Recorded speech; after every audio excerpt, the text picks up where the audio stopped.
बिस्मिल्लाहिर्रहमानिर्रहीम। नेक्स्ट हमारा क्वेश्चन है question number 15। Suppose that a group G has only one element of order 2 show that for all X belongs to G A X is equal to X A. यहाँ पर हमें given एक चीज़ दी गई है कि जो ग्रुप जी है उसमें सिर्फ एक ही एलिमेंट है जिसका ऑर्डर 2 है और वो ए एलिमेंट है। तो अगर ए एलिमेंट है जिसका ऑर्डर 2 है तो फिर हम इसको by definition of order of an element हम ऐसे लिख सकते हैं। ठीक है। नेक्स्ट हमारे पास है फिर हमने शो ये चीज़ करनी है कि हमारे पास A X is equal to X A आ जाए। उसको शो करने के लिए मैं एक चीज़ कंसीडर कर रही हूँ कि एक्स ए एक्स इनवर्स का स्क्वायर मैंने कंसीडर किया जो कि इसके बराबर है। ठीक है। X A X inverse is equal to X A X inverse 2 times लिख सकते हैं इसको। अब यहाँ पर मैंने जो एक्स इनवर्स और एक्स है उसको मैंने इस तरह ब्रैकेट में एक अलग ब्रैकेट में मैंने बंद कर लिया। ठीक है, एसोसिएटिव लॉ के थ्रू। यहाँ पर आप मेंशन भी करेंगे कि ये मैंने कौन सा लॉ यूज़ किया। जैसे मैंने यहाँ पर अब कौन सा लॉ यूज़ किया, एसोसिएटिव लॉ। ठीक है, तो आप यहाँ पर लिख सकते हैं। नेक्स्ट मेरे पास जो है वो एक्स इनवर्स एक्स की जगह पर क्या आ जाएगा, आइडेंटिटी आ जाएगी। तो मेरे पास एक्स ए स्क्वायर एक्स इनवर्स आ जाएगा। नेक्स्ट मेरे पास चूँकि ए स्क्वायर जो है वो भी आइडेंटिटी के बराबर है, ये हम ऊपर जो है गिवन था, ये उसकी जगह मैं आइडेंटिटी पुट करूँगी तो मेरे पास एक्स डॉट एक्स इनवर्स आ जाएगा और यही चीज़ मेरे पास किसके बराबर आ जाएगी, ई के बराबर आ जाएगी। नेक्स्ट हमारे पास यहाँ से क्या चीज़ आपको नज़र आ रही है कि जो एक्स ए एक्स इनवर्स का स्क्वायर है वो भी ई के बराबर है। यानी कि यहाँ पर जो एक्स इनवर्स एक्स ए का ऑर्डर है, यहाँ पर एक्स ए एक्स इनवर्स का जो ऑर्डर है वो भी मेरे पास क्या आ गया है, यहाँ पर 2 आ गया है। ठीक है, तो since which shows that the order of element. अब एलिमेंट मेरे पास कौन सा है, अब मेरे पास जैसे हम ये डेफिनेशन लिखते हैं कि G N is equal to ई है। जी का जो ऑर्डर है यहाँ पर फिर क्या होता है, एन होता है। जी अब हमारे पास वो एलिमेंट है, लेकिन जो अब हमने प्रूव किया वो हमारे पास है एक्स ए एक्स इनवर्स, इसके ऊपर लिखा हुआ है square is equal to identity. तो यहाँ पर अब मेरे पास एलिमेंट कौन सा है, ये वाला है। ठीक है, अब इसका ऑर्डर कितना है, 2 है मेरे पास। तो बट हमारे पास जी में तो उसने कहा था कि एक ही एलिमेंट है जिसका ऑर्डर 2 है और वो ए एलिमेंट है, तो फिर हम इन दोनों को कह देते हैं कि ये बराबर है।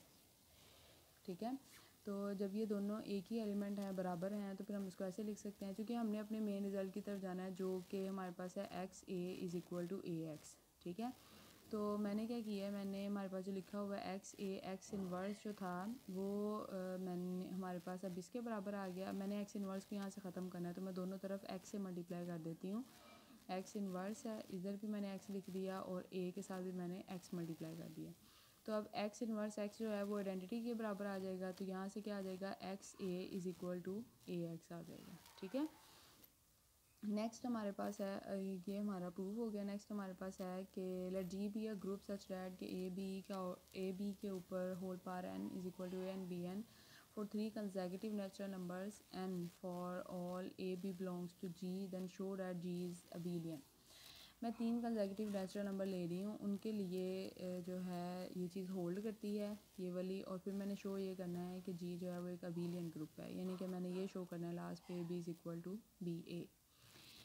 अब मैंने जो 3 कंसेक्यूटिव नंबर ले लिए के, अगर मैं के लेती हूँ तो दूसरा होगा के प्लस 1, तीसरा होगा के प्लस 2। 3 कंसेक्यूटिव नेचुरल नंबर्स हैं जो सेटिस्फाई कर रहे हैं इस इक्वेशन को। ठीक है, अगर पहला के लिए करें तो वो इस तरह सेटिस्फाई करेगा, के प्लस 1 के लिए करें तो वो इस तरह सेटिस्फाई करेगा, और के प्लस 2 के लिए करेंगे तो वो इस तरह सेटिस्फाई करेगा। ये इक्वेशंस आप याद रखें। हमारा मेन मकसद ये है कि हम ये चीज़ शो करना चाह रहे हैं कि A B is equal to B A for all A B belongs to G. जी, अब हमारे पास फ्रॉम इक्वेशन नंबर 3 से स्टार्ट कर रहे हैं हम। मैंने ये इक्वेशन नंबर 3 को लिखा है इस तरह क्योंकि वो ए बी के ऊपर के प्लस 2 था। तो जैसे अगर मेरे पास यहाँ पर A3 लिखा हुआ हो तो मैं इसको ऐसे लिख सकती हूँ ए की पावर 2 ए की पावर 1, क्योंकि दोनों को ऐड करेंगे अगेन 3 आ जाएगा। तो मैंने इसको भी ऐसे लिखा के की पावर 2 प्लस के प्लस 2 था, ए बी की पावर के प्लस 2 था, तो मैंने इसको लिख दिया ए बी की पावर के प्लस 1 इंटू 1। जब मैं इन दोनों को जमा करेंगे दोबारा ये चीज़ बन जाएगी। ठीक है, तो मैंने इसको इस तरह सेपरेट कर दिया। इधर वाली साइड को भी मैंने ऐसे सेपरेट किया कि ए के प्लस 1 इंटू ए और बी के प्लस 1 इंटू बी। ठीक है, ये बात समझ आइए। अब नेक्स्ट हमारे पास है कि ये जो था मेरे पास ए बी के ऊपर k+1 by using equation number 2। Equation number 2 को अगर हम यूज़ करें तो इक्वेशन नंबर 2 में क्या लिखा हुआ था कि ए बी के ऊपर k+1 हो तो उसको हम ऐसे खोल सकते हैं। तो हम ए बी के ऊपर k+1 है तो फिर हम उसको ऐसे लिख सकते हैं, ठीक है। और ये ए बी और ये ए बी वैसे एज इट इज़ लिखा गया, इसी तरह ये एज इट इज़ नीचे उतारा गया। नेक्स्ट हमने क्या किया है, नेक्स्ट मैंने ये किया है, ठीक है। नेक्स्ट अब मैंने क्या किया है कि आपके पास यहाँ पर, ठीक है,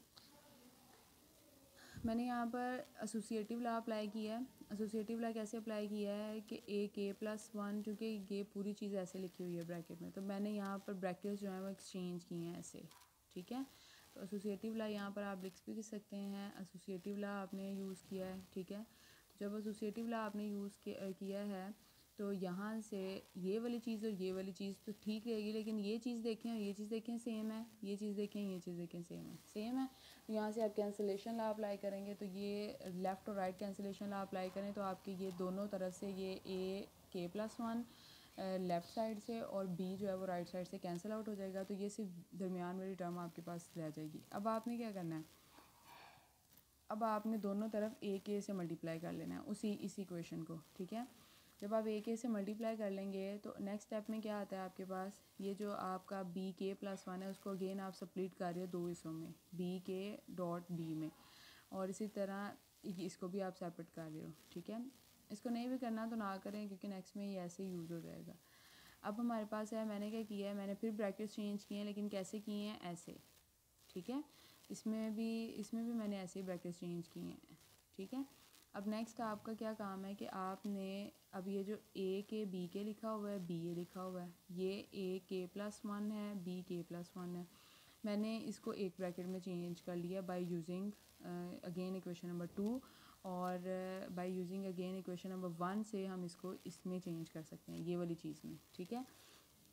अब आप देखें कि ये जो मेरे पास लिखा हुआ है ए बी के ऊपर के लिखा हुआ है, क्या मैं इसको अगेन ऐसे लिख सकती हूँ, ए बी के ऊपर के डॉट ए बी, ठीक है। तो अब जब मैंने इसको तोड़ दिया है इसमें, तो अब ये मेरे पास दोनों तरफ सेम है, ये ए बी के ऊपर के और ये बी के ऊपर के, दोनों तरफ सेम है, तो ये कैंसिलेशन लॉ से अगेन कैंसिल आउट हो जाएगा। तो मेरे पास बच क्या जाएगा, बी ए और ए बी।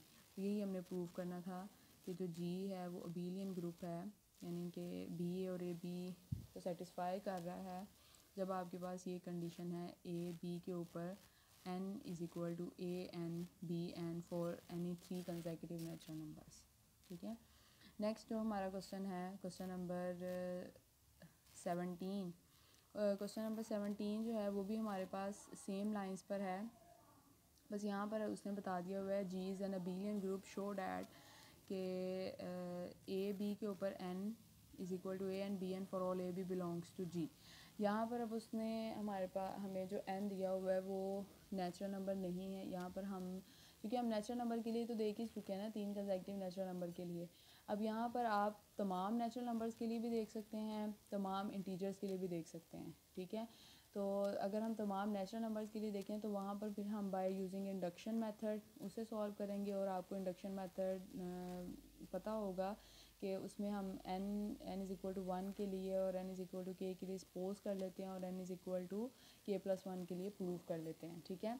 तो यहाँ पर हम जो पॉजिटिव नेचुरल नंबर हैं, या फिर हम इस चूँकि नेचुरल में तो हमारे पास पॉजिटिव ही होते हैं, तो अगर हम जी पॉजिटिव ले लेते हैं उनके लिए अगर हम चेक करना चाहें तो हम ऐसे चेक कर सकते हैं, हमारे पास केसेस बन जाएंगे, ठीक है।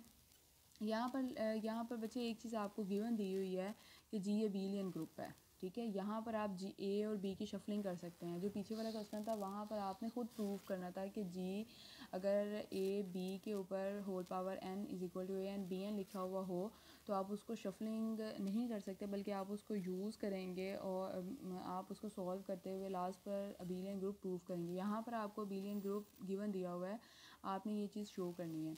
तो हम इसका मतलब हम ए बी की जगह पर बी ए लिख सकते हैं, यहाँ पर शफलिंग हो सकती है, ठीक है। तो मैं यहाँ पर केस नंबर 1 ले रही हूँ जब n जो है वो पॉजिटिव इंटीजर है, यानी कि नेचुरल नंबर है, ठीक है। तो उसके लिए हम इंडक्शन मेथड यूज़ करेंगे, हमने ये चीज़ प्रूव करनी है। By induction method. मैंने पुट कर लिया है n is equal to 1, n is equal to 1 के लिए ये सेटिस्फाई करता है, ठीक है। A B left hand side right hand side के बराबर आती है, तो so the result is true for n is equal to 1।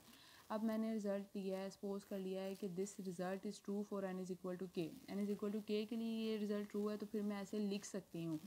मुझे क्योंकि मैंने अभी आपको इंडक्शन लॉ के बारे में बताया कि ये n इज़ इक्वल टू 1 के लिए ट्रू होता है, n is equal to k के लिए भी ट्रू होता है, और फिर हम उसको यूज़ करते हुए उन दोनों वैल्यूज़ को फिर हम खुद n is equal to k plus 1 के लिए प्रूव करते हैं। तो ये इसका मतलब क्या हुआ, नाउ वी प्रूव डैट कि हम इसको प्रूव किसके लिए करेंगे, n is equal to k plus 1 के लिए, ठीक है।